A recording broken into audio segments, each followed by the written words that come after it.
Well, Happy New Year, everybody. This is Dr. Heldman, back at Tech Talk Education, recording a new movie for you. We're going to continue down the path of looking at Metasploitable 2, and we're going to go a little bit more in depth with this movie. I want to go over a couple of things with you, and then I took a couple of weeks off for the Christmas break, so I'm now getting back after it. So this should be a lot of fun. Let's get started.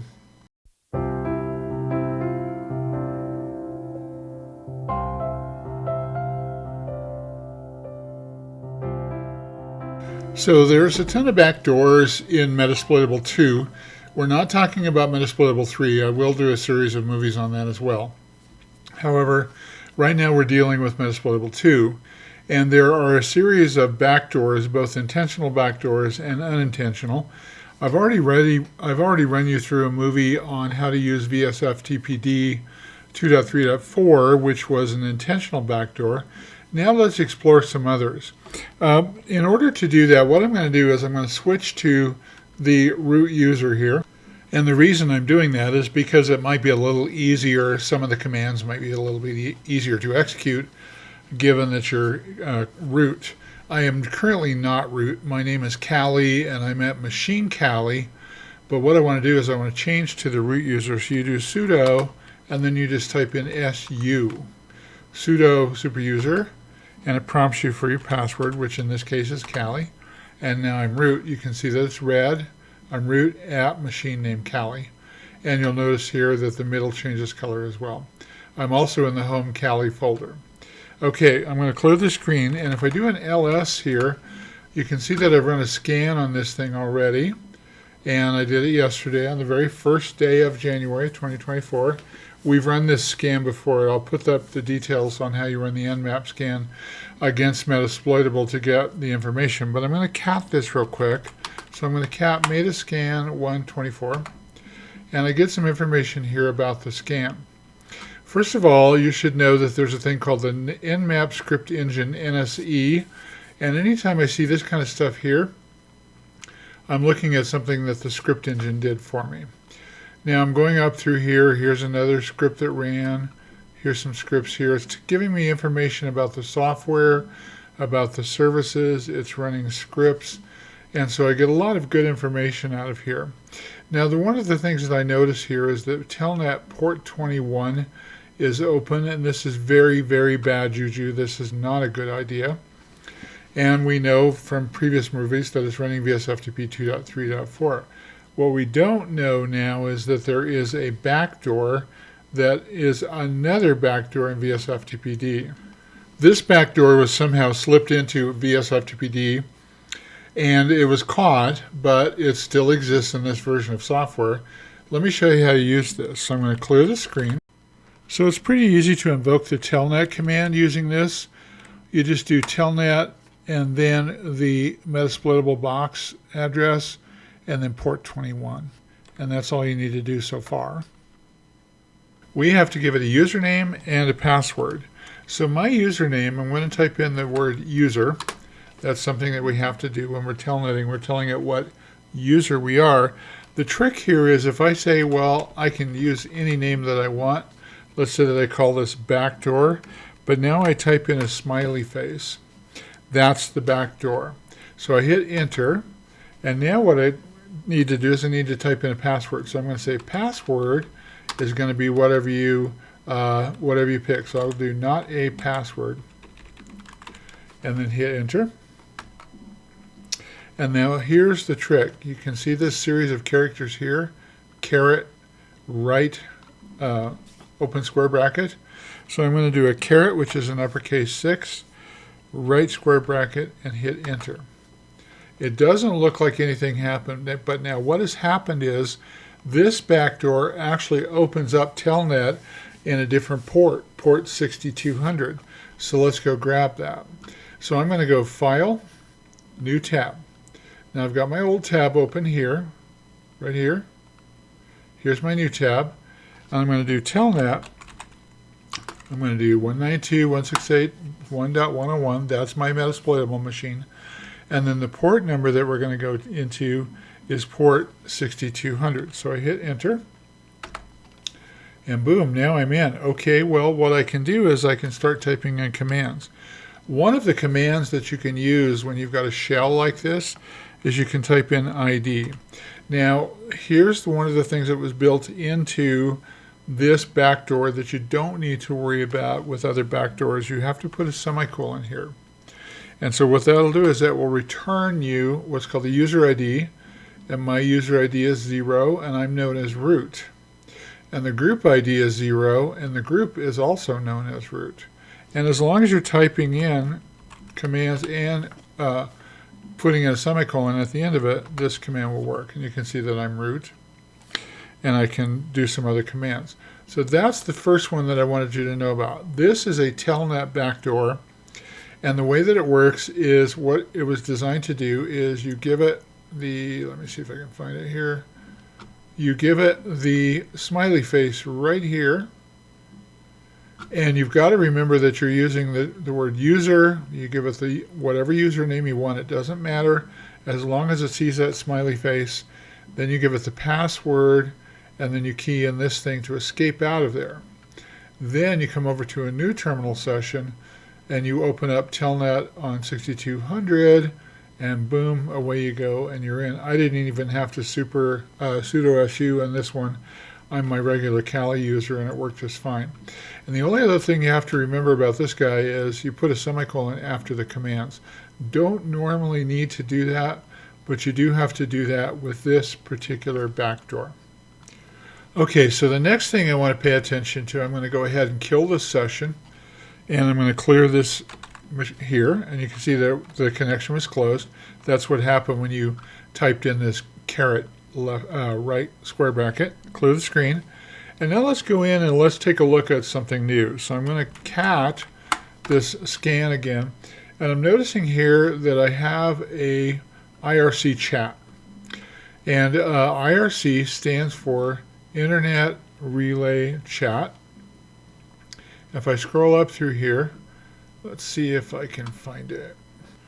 Here it is right here, and it's port 6667, and it's IRC. Now, IRC is a protocol. So here's the main thing that you really need to grab when you're starting to begin to think like a hacker. First of all, we know that when we're working in a system, the system has, in the case of Linux, they're called daemons or daemons. These are pieces of code that are running that are performing specific functions on behalf of the system. In Windows, they're called services, but in Linux, they're called daemons, or some people call them demons. It doesn't really matter. But the idea is it's a little tiny bit of code that's doing a specific job for us. And then the other thing that you have to know is there was a software developer that wrote that code, and they had to know about various protocols. So IRC is a protocol here, and what it is a chat server, and it's used for Unreal Tournament, which is a game programming paradigm. So let's take a look at this real quick. I want to show this to you, and I'll grab this. Here's UnrealIRC.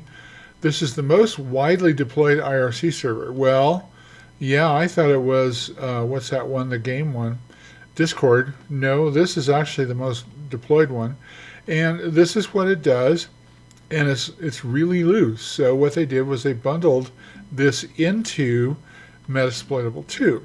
So when we're looking back here at our Metasploitable here,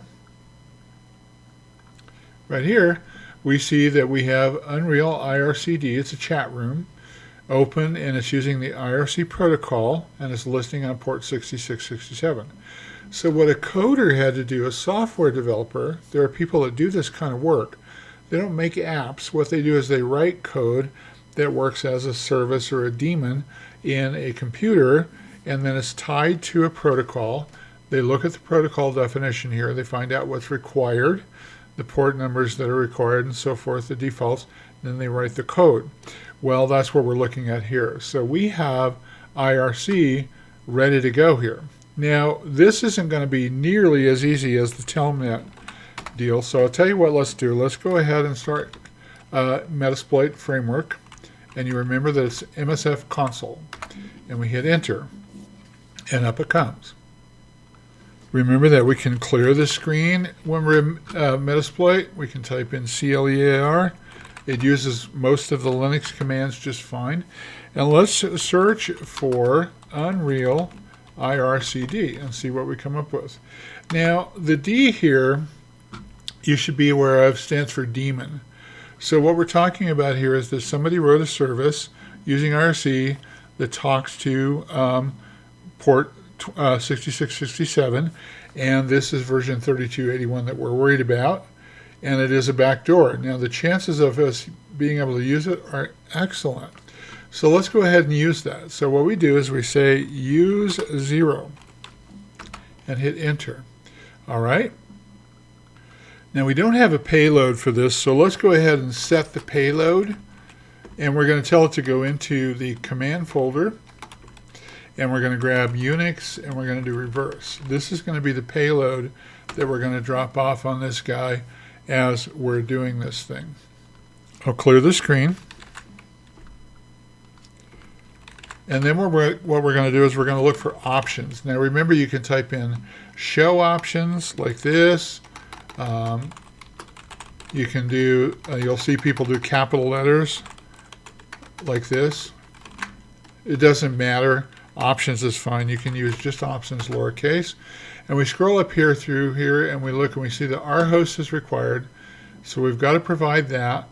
And then also lhost is required and we have to provide that.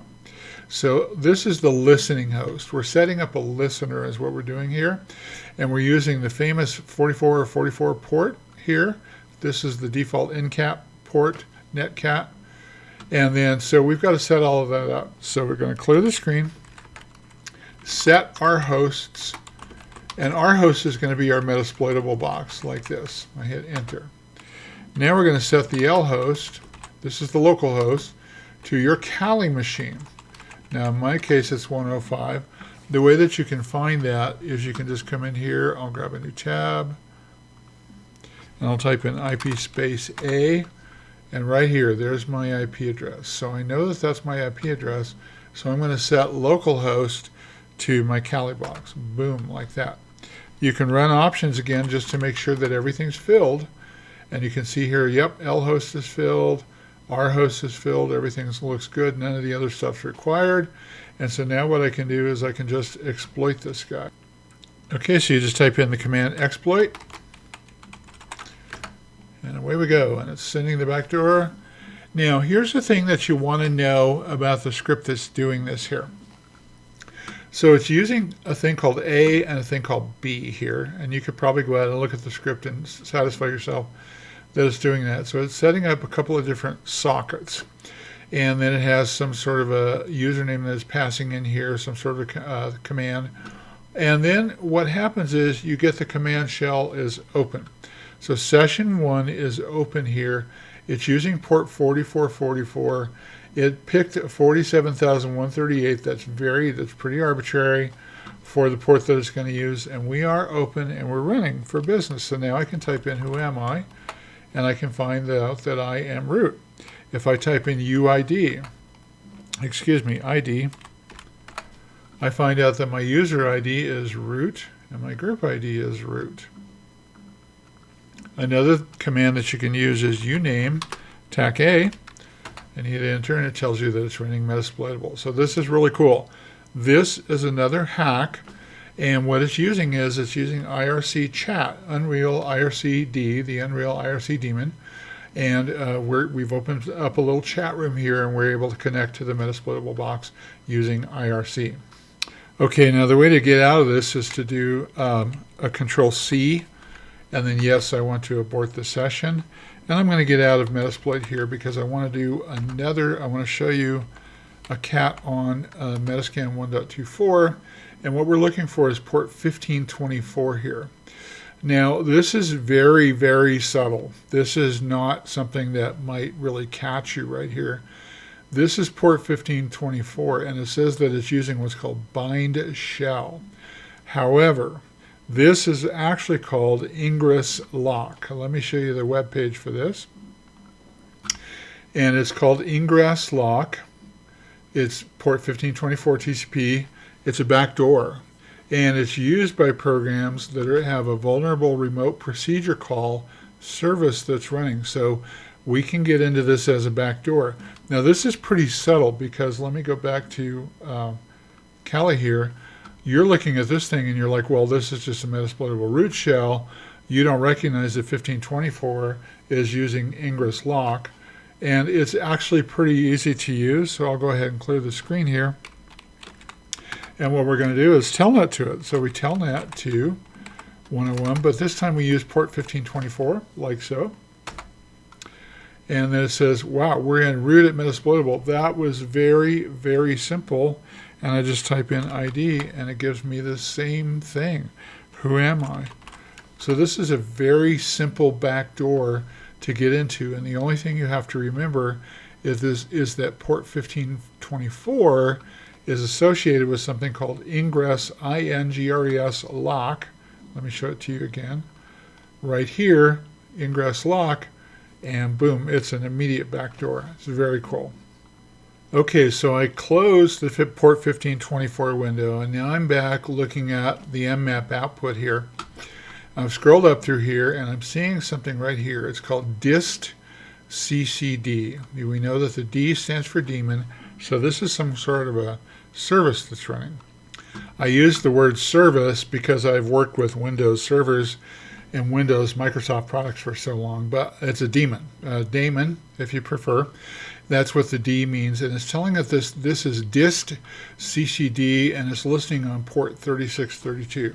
Now again, what you have to know is that somebody wrote a code. They wrote a service here, a daemon that's running this little snippet that's doing something for us. And what is it doing? Let's go out to the web and take a look at this thing. This is something that you would want to research. So Distcc is called the Distributed C and C++ Compiler. This is pretty cool because the idea here is that we've got a bunch of machines all over the place, maybe in a building, or maybe nationwide or worldwide, that are connected together, and we want to compile some C++ code or some C code.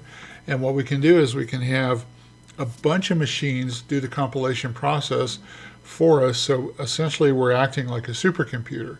So that was the intention of Distcc, and stands for Distributed C Compiler, right there, Distributed C Compiler, or C++ Compiler. And if you don't know, C and C++ are compiled languages. They have to be compiled into what is called an executable. So now what we've got is we're sitting out here at Kali, and we're looking at Distcc running here as a daemon, and it's listening to port 3632. Now here's the thing. This is going to take a little bit heavier lifting to get where we need to go. So we're going to have to go down a little bit longer road with this one. Okay, so again, what I'm going to do is I'm going to jump over a tab. I'm going to change to sudo su, clear the screen, and I'm going to start MSF console.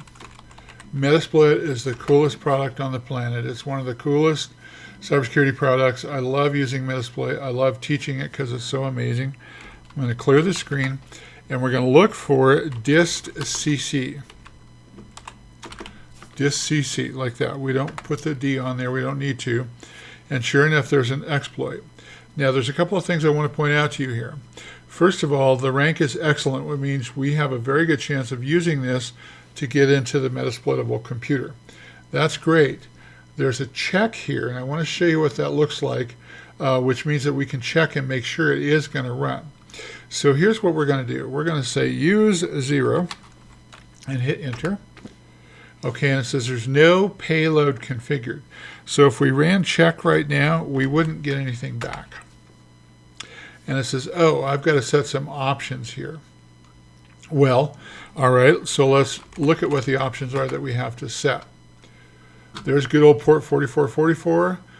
Metasploit hung on to our local host from before, but our host has to be set. So let's go ahead and set our host. So we're going to say set our hosts.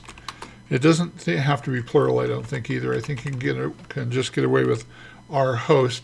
But the our host is plural in case you had more than one host that you wanted to go after.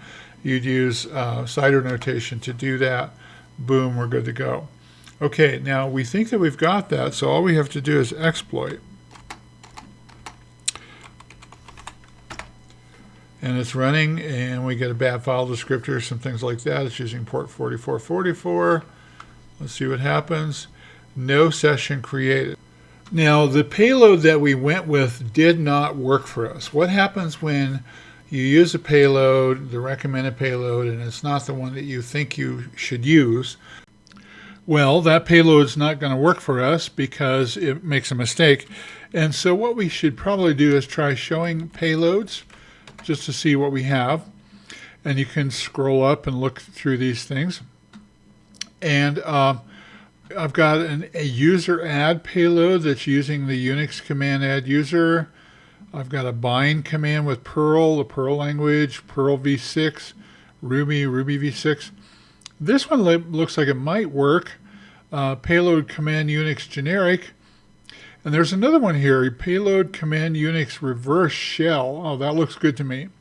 So let's try this one. So what I'm going to do is I'm going to grab this guy right here, because we use Telnet for it, and copy the selection. And this is number 6 here. And what you can do is you just type in set payload to whatever the number is of the payload that you're looking for. In my case, it was 6. And so now I've got the payload. And I check the options screen again. And check and make sure everything's still populated, and it is. And so now I can just type in the word exploit and see if this guy will run for me. This all looks good. So it's using socket A, socket B, some special information in there. You can go read more about this if you'd like to. And then if we open it, we type in ID. And unfortunately, we are on as service daemon here. My group ID is number 1 daemon, and I'm in the number 1 group daemon. So this isn't going to work for us. And if I type in who am I find out that this is not the correct user. So we've got to do a little bit more work here.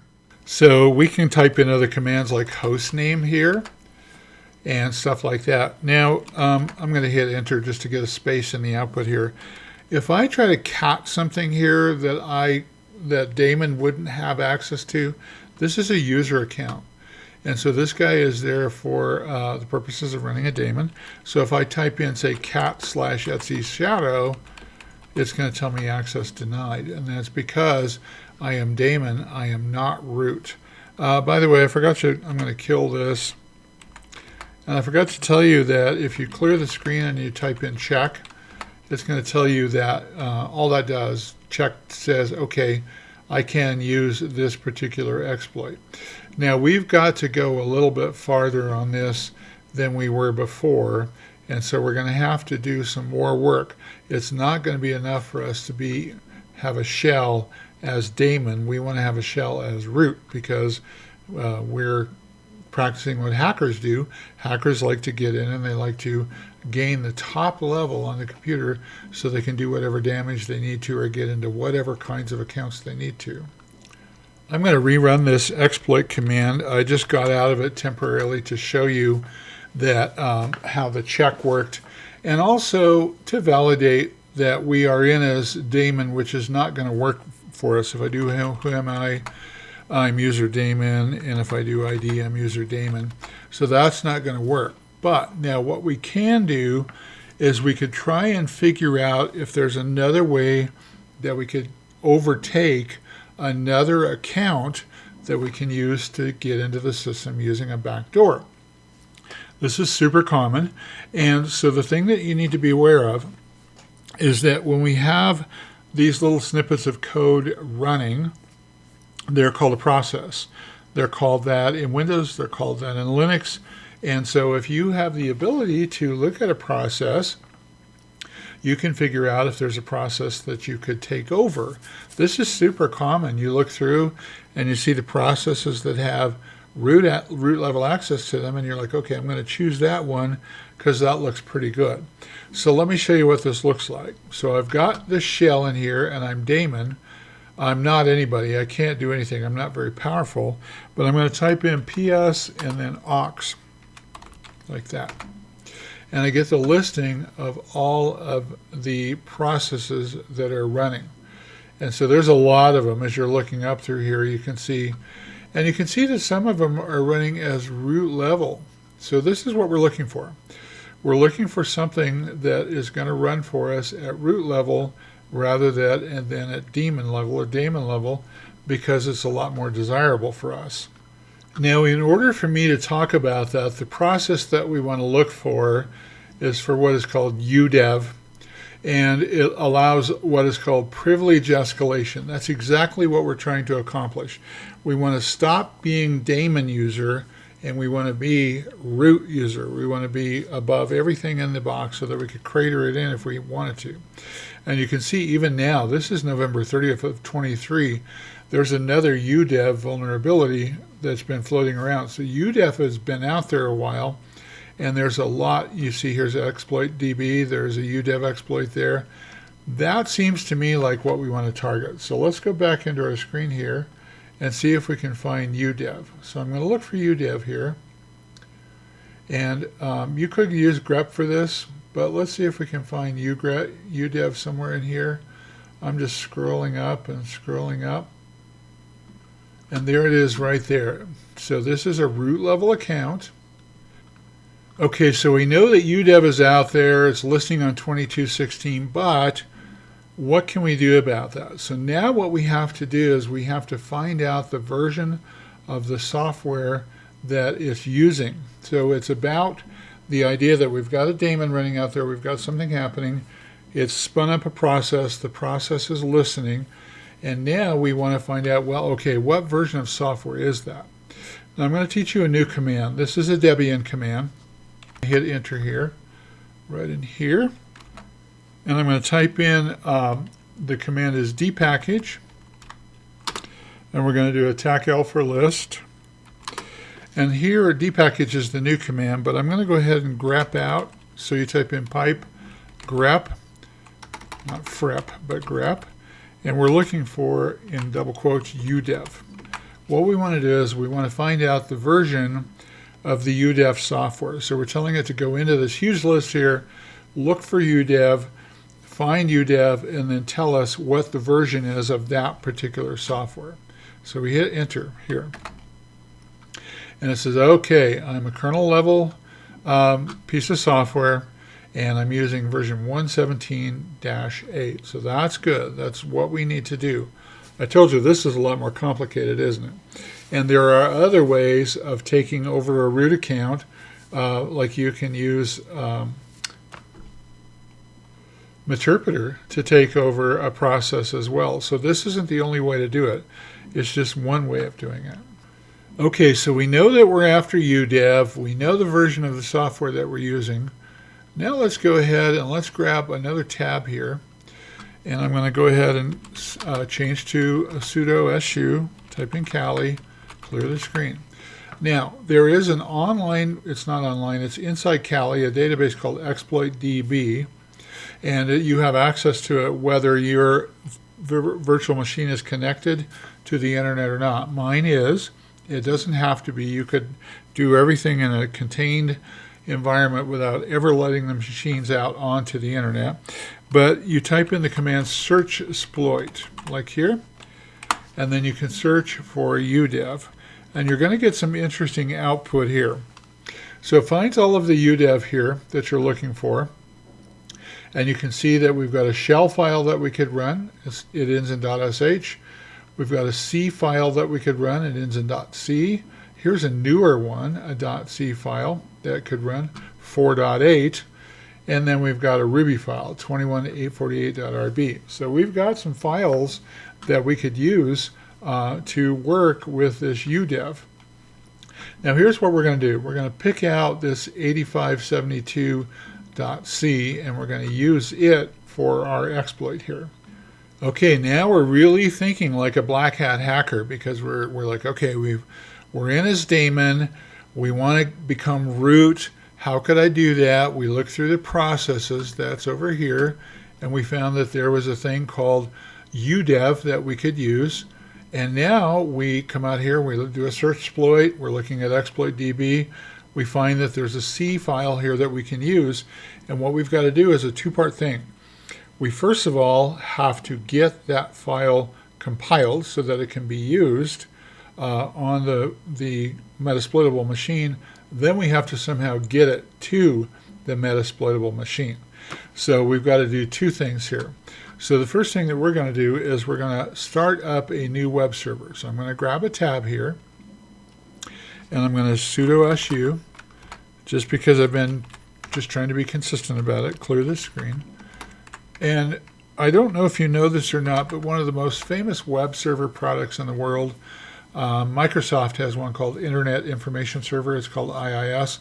However, the big guy, I mean the 800-pound gorilla in web server land, is made by a company called Apache, and it comes equipped natively right in Kali. It's the coolest thing ever. So you can immediately start the Apache service, and this is Apache's version 2. So you say Apache service version 2, service Apache 2, start. And it doesn't do anything. It doesn't look like it did anything.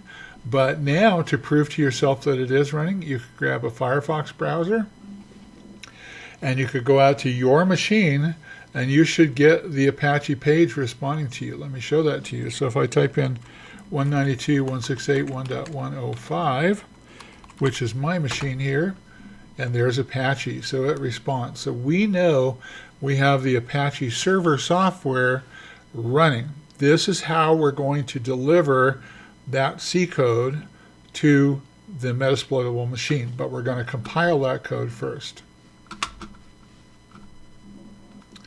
Okay, now you notice here that we have this folder called Linux Local, and it's pointing to the C file 8572.c.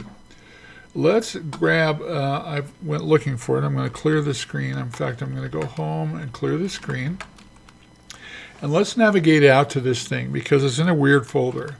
So we're going to change directories to the user folder, share, and then we're looking for exploit.db.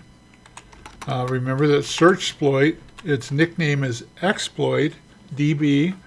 Its nickname is searchsploit, but it's using the exploit.db database. And then we're going to go into the exploits folder. Let me just make sure that we've got it here. I do an ls. We cd into the exploits folder, clear the screen and do an ls. Then we go into the Linux folder, cd into Linux. I spell it Linus all the time. And right here, now we're in the Linux folder. Now we know that we have to go into a local folder. And let's see if local's out there. Let's see, I don't see it. Let's see if we can go to local, see the local. Yep, there it is, do an ls, and there's a whole bunch of C files out here, text files, shell files, and so forth. There's a Perl file. So there's a lot going on here. Now if I look for 8572, it's going to be on the right here. There it is right there.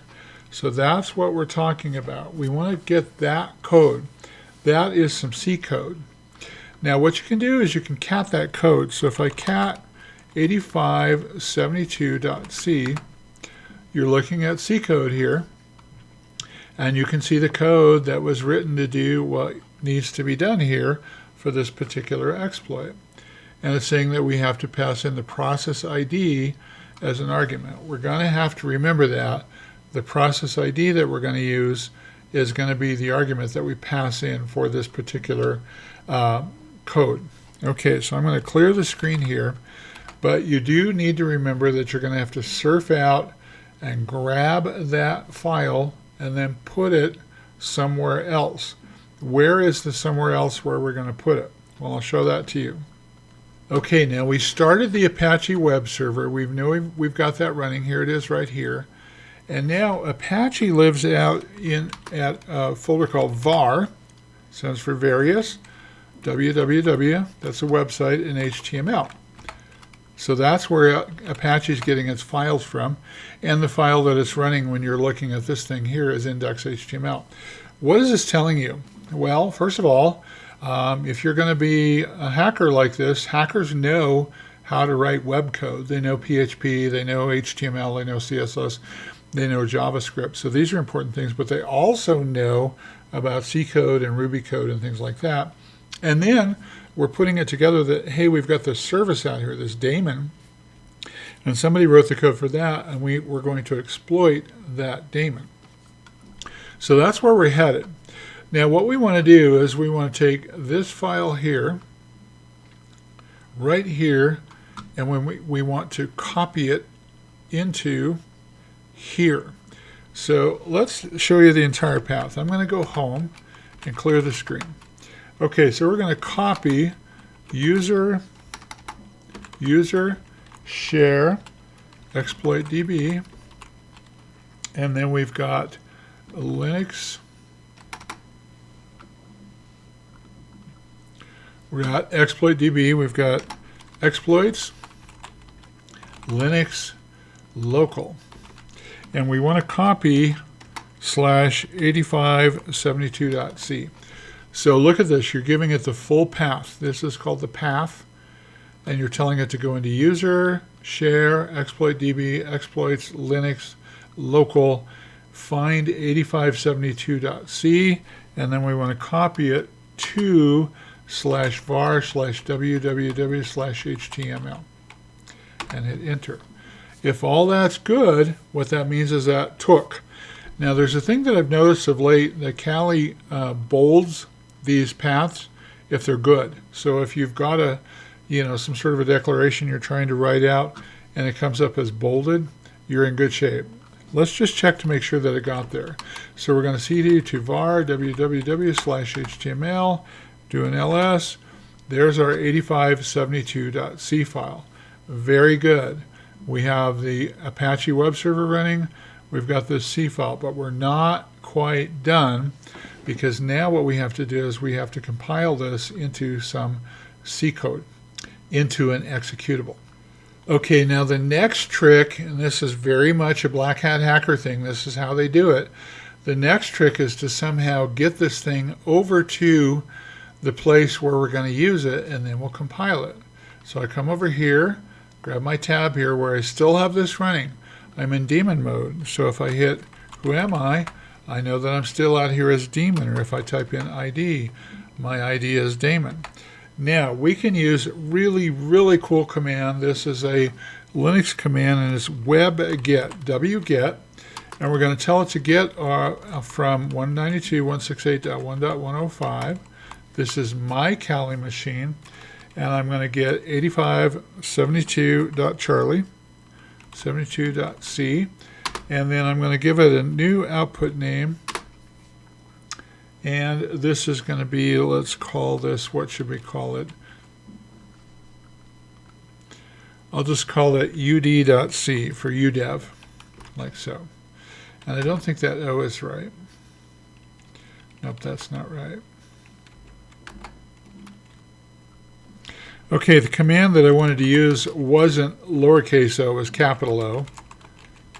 So I'll do this 105/8572.c, that's the C file, tac capital O, and I'm just going to call this udev.c and hit enter. Now this is a good sign, because what you're seeing here is it's telling you that it found it. You normally on a large file will get a progress bar here.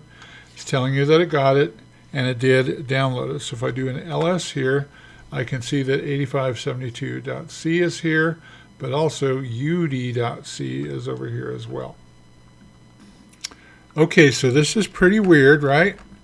Now what we have to do is, in order to run a file like this, we haven't compiled it yet, but in order to run it, what we have to do is we have to create a file called run.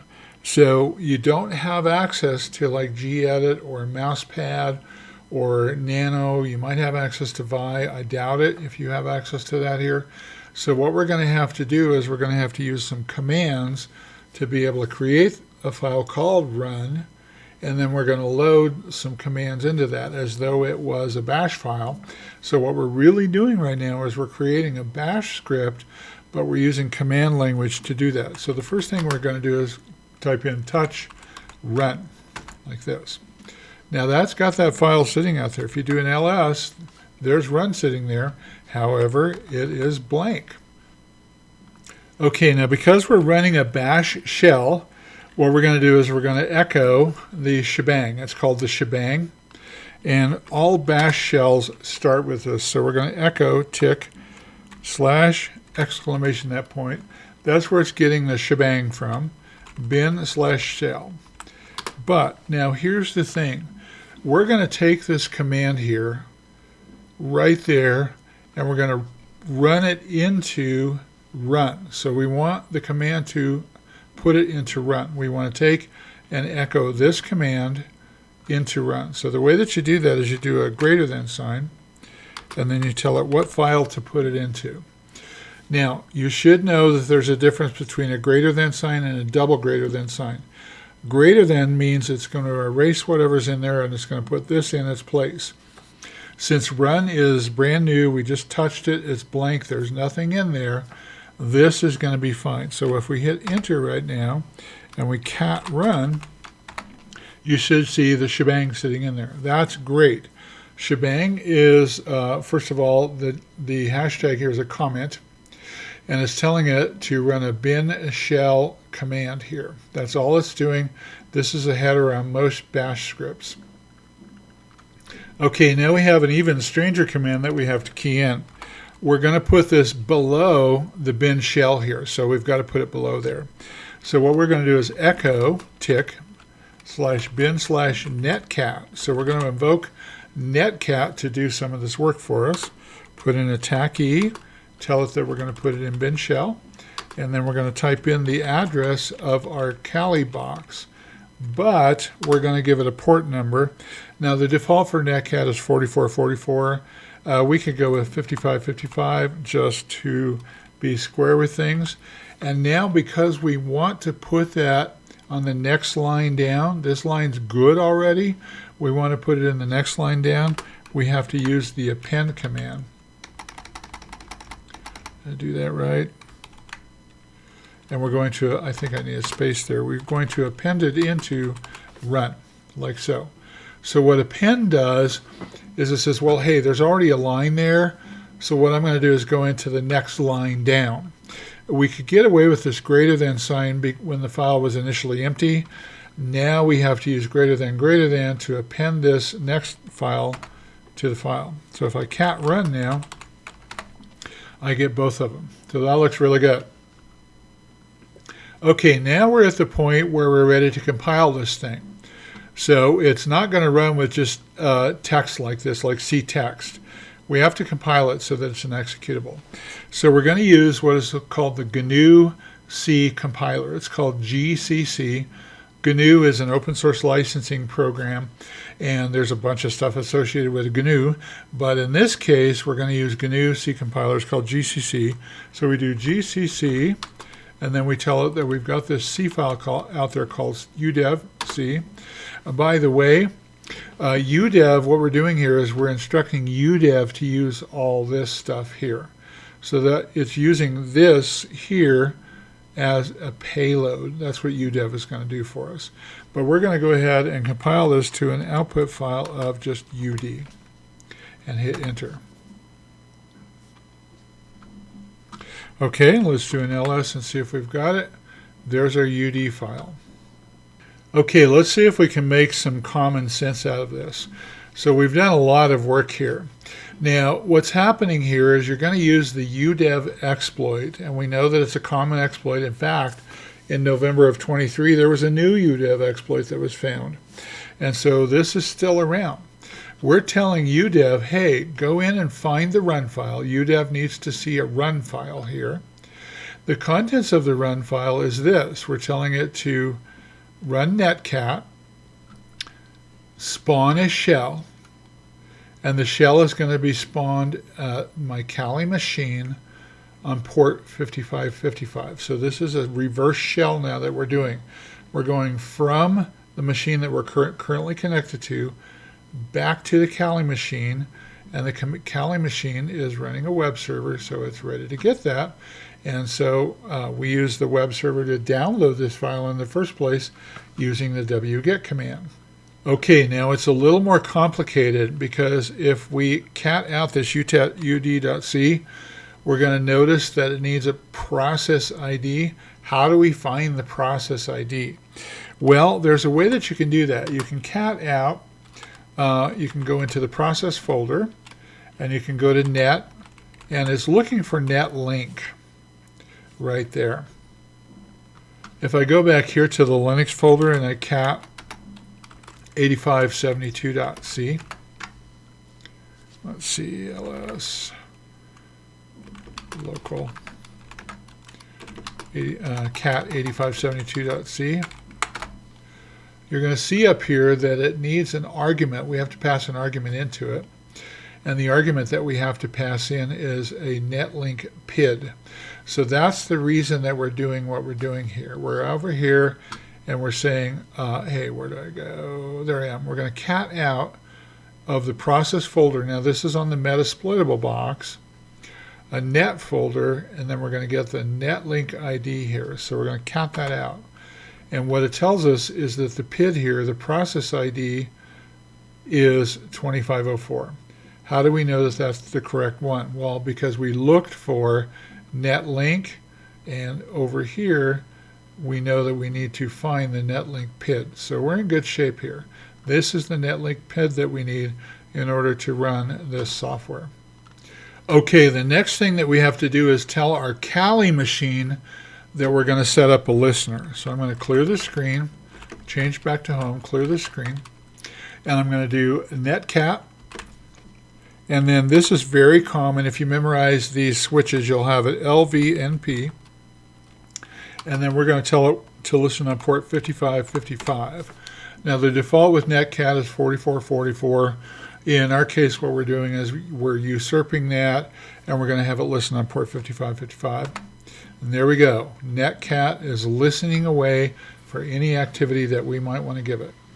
Okay, I'm going to move back to the area. I'm still into this machine. I'm still in as daemon. We haven't left as daemon at all.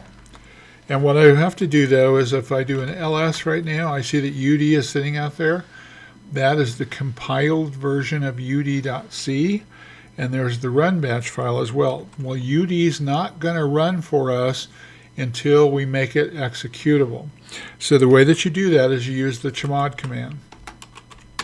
And you just do a plus X, means make it executable, and then you tell it which one you want to make executable. So chmod is change the whatever it is. Plus X makes it executable, and UD, boom, there we go. Okay, this guy is an executable file. Okay, with all that said and done now, what we're ready to do is we're ready to run this code. Now we need this process ID, because that's what it's expecting. So this udev code is expecting a process ID.